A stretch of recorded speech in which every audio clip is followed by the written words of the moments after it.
उच्चैश्रवसमश्वानां विद्धि माममृतोद्भवम्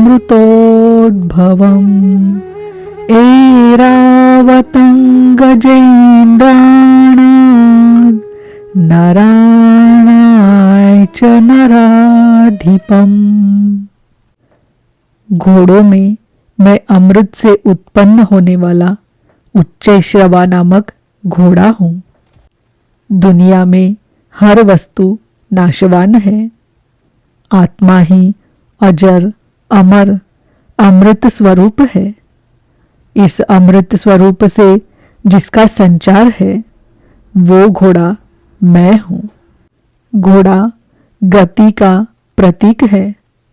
आत्म तत्व को ग्रहण करने में मन जब उधर गति पकड़ता है, घोड़ा है, ऐसी गति मैं हूँ। हाथियों में ऐरावत नामक हाथी मैं हूँ। मनुष्यों में राजा मुझको जान। वस्तुतः महापुरुष ही राजा है जिसके पास अभाव नहीं है। आयुधानामहं वज्रं धेनूनामस्मि कामधुक् प्रजनश्चास्मि कन्दर्पस् सर्पाणामस्मि वासुकिः। शस्त्रों में मैं वज्र हूँ, गायों में कामधेनु हूँ। कामधेनु कोई ऐसी गाय नहीं है जो दूध के स्थान पर मनचाहा व्यंजन परोसती हो। ऋषियों में वशिष्ठ के पास कामधेनु थी।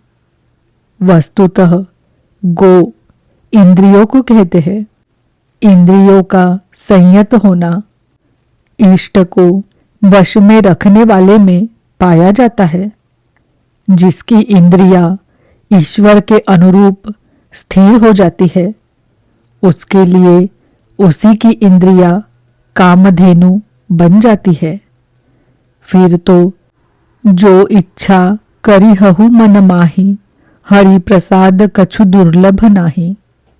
अर्थात उसके लिए कुछ भी दुर्लभ नहीं रहता। प्रजनन करने वालों में नवीन स्थितियों को प्रकट करने वाला मैं हूँ। प्रजनन एक तो लड़का बाहर पैदा किया जाता है। चराचर में रात दिन पैदा ही होते हैं। चूहे चींटी रात दिन करते हैं ऐसा नहीं, बल्कि एक स्थिति से दूसरी स्थिति, इस प्रकार वृत्तियों का परिवर्तन होता है। वो परिवर्तित स्वरूप मैं हूँ। सर्पों में मैं वासुकी हूँ। अनन्तश्चास्मि नागानां वरुणो यादसामहम् पितॄणामर्यमा चास्मि यमः संयमतामहम्। नागों में मैं अनंत अर्थात शेष नाग हूँ। वैसे ये कोई सर्प नहीं है। गीता की समकालीन पुस्तक श्रीमद् भागवत में इसके रूप की चर्चा है कि इस पृथ्वी से 30,000 योजन की दूरी पर परमात्मा की वैष्णवी शक्ति है, जिसके सिर पर ये पृथ्वी सरसों के दाने की तरह भार रहित टिकी है। उस युग में योजन का पैमाना चाहे जो रहा हो, फिर भी ये पर्याप्त दूर है। वस्तुतः ये आकर्षण शक्ति का चित्रण है। वैज्ञानिकों ने जिसे ईथर माना है, ग्रह उपग्रह सभी उसी शक्ति के आधार पर टिके हैं। उस शून्य में ग्रहों का कोई भार भी नहीं है। वो शक्ति सर्प की कुंडली की तरह सभी ग्रहों को लपेटे है। यही है वो अनंत जिससे पृथ्वी धारण की जाती है। श्री कृष्ण कहते हैं, ऐसी ईश्वरीय शक्ति मैं हूं। जलचरों में उनका अधिपति वरुण हूं तथा पितरों में अर्यमा हूं। अहिंसा, सत्य, अस्तेय, ब्रह्मचर्य और अपरिग्रह 5 यम हैं। इनके पालन में आने वाले विकारों को काटना अरह है। विकारों के शमन से पितृ अर्थात भूत संस्कार तृप्त होते हैं, निवृत्ति प्रदान कर देते हैं। शासन करने वालों में मैं यमराज हूं, अर्थात उपर्युक्त यमों का नियामक हूं। प्रह्लादश्चास्मि दैत्यानां कालः कलयतामहम् मृगाणां च मृगेन्द्रोऽहम् वैनतेयश्च पक्षिणाम्। मैं दैत्यों में प्रहलाद हूं। पर धन आह्लाद अर्थात पर के लिए आह्लाद, प्रेम ही प्रहलाद है। आसुरी संपद में रहते हुए ईश्वर के लिए आकर्षण, विकलता आरंभ होती है, जिससे परम प्रभु का दिग्दर्शन होता है। ऐसा प्रेमोल्लास मैं हूं। गिनती करने वालों में मैं समय हूं। 1, 2, 3, 4 ऐसी गिनती या क्षण, घड़ी, दिन, पक्ष, मास इत्यादि नहीं, बल्कि ईश्वर के चिंतन में लगा हुआ समय मैं हूं।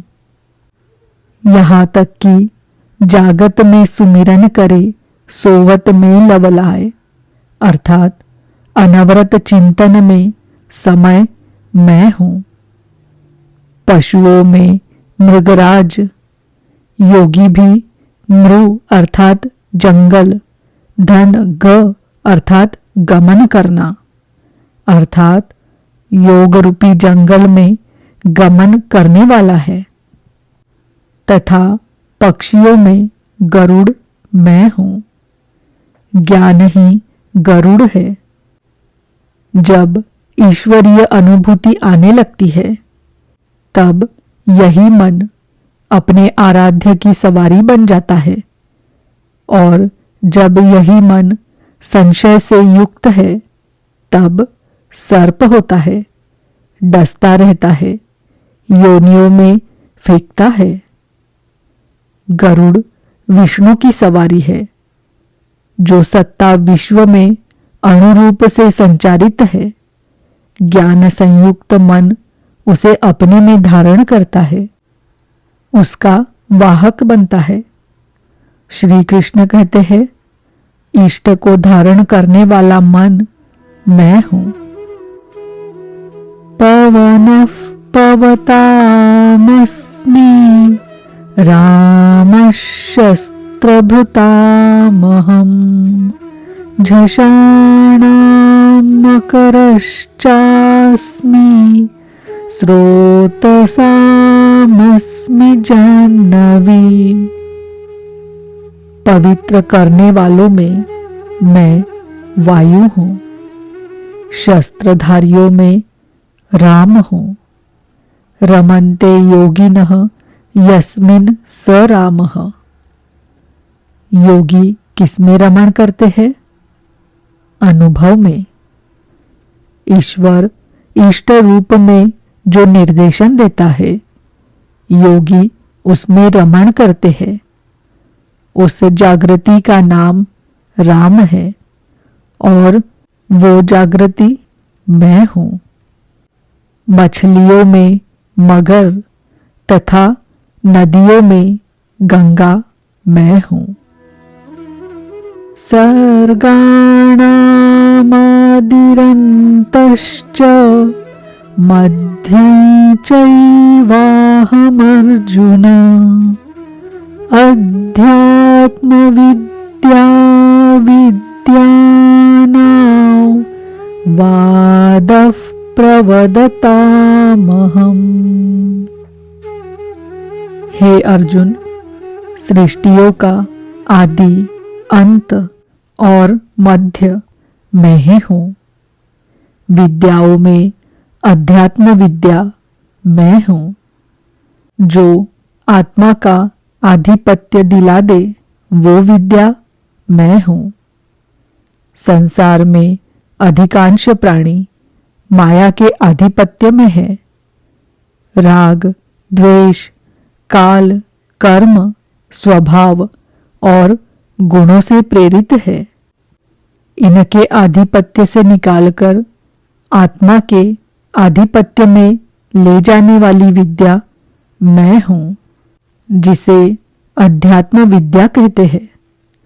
परस्पर होने वाले विवादों में, ब्रह्म चर्चा में जो निर्णायक है, ऐसी वार्ता मैं हूँ। शेष निर्णय तो अनिर्णित होते हैं।